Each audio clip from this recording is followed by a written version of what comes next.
Sunrise on the reaping.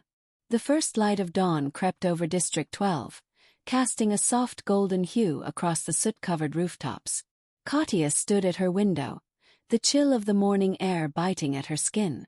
Today was the reaping, a day that heralded both dawn and doom. As the sun rose, it illuminated the jagged silhouettes of the coal mines in the distance, a stark reminder of the labor and sacrifice that defined their lives. Katya watched as her mother, frail and weary, tended to their small garden of herbs and vegetables. Each leaf and petal was a symbol of resilience in a world that sought to break their spirits. "Katya, come help me," her mother called, her voice low and rough.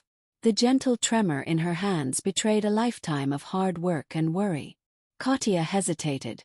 The reaping loomed over her like a storm cloud, dark and ominous. "Just a moment," she replied, forcing a smile. She turned back to the window, watching as families began to stir in the streets below.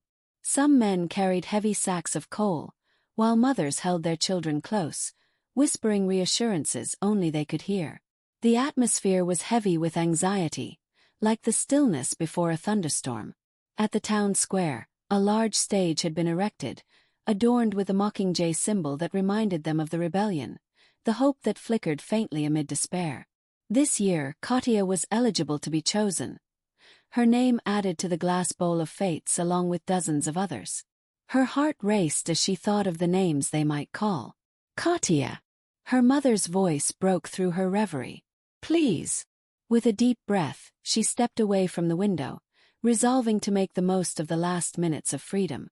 Together they worked in silence, watering the plants and picking weeds.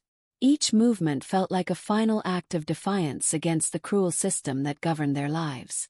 As the hour approached, anxiety twisted in Katya's stomach.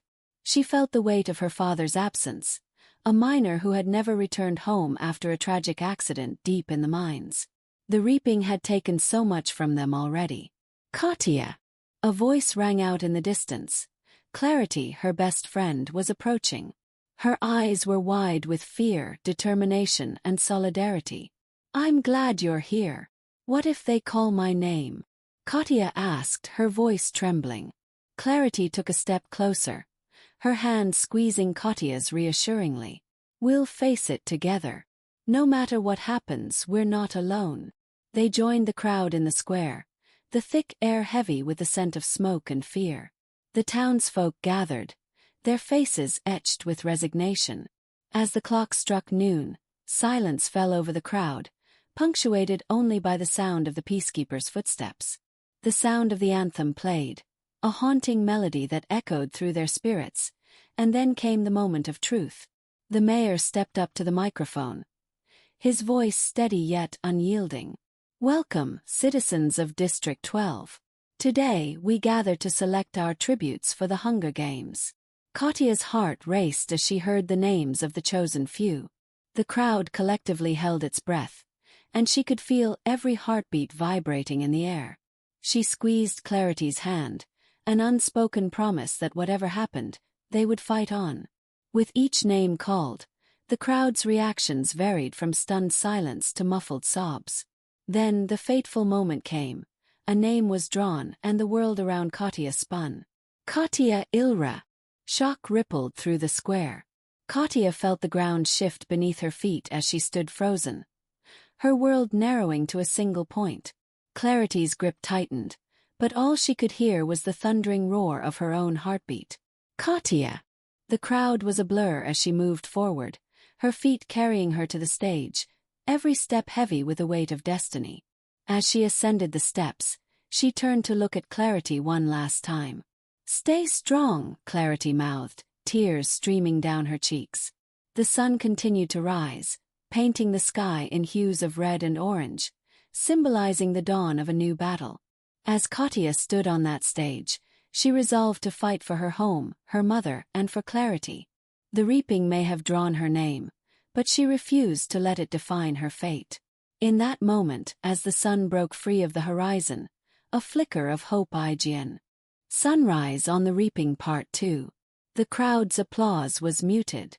Katya stood at the center of the stage, surrounded by a haze of disbelief and fear.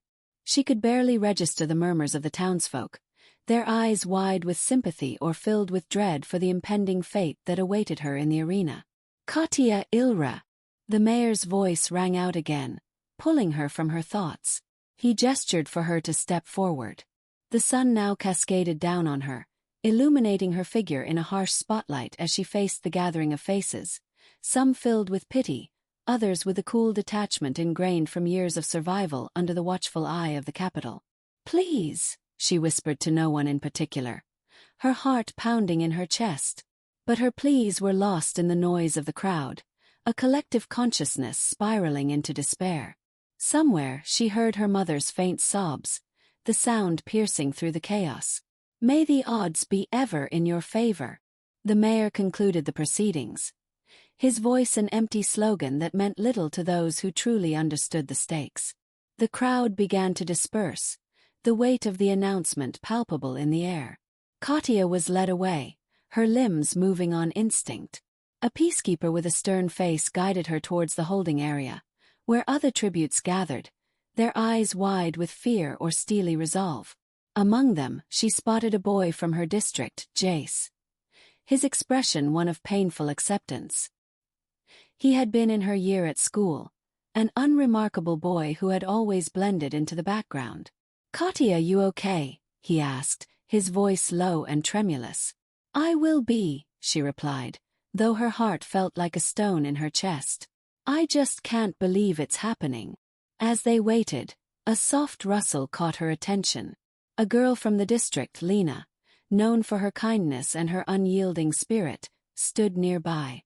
Lena smiled bravely, though her eyes betrayed her fear. "Hold on to your hope, Katya. They can't take that away." Minutes turned to hours, and time felt distorted in the holding area.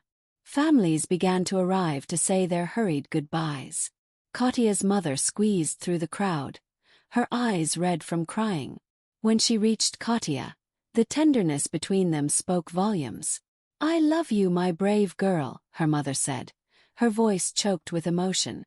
"Promise me you'll be smart and not lose yourself in there." Katya nodded, tears brimming in her eyes. "I promise, Mom. I'll find a way back to you."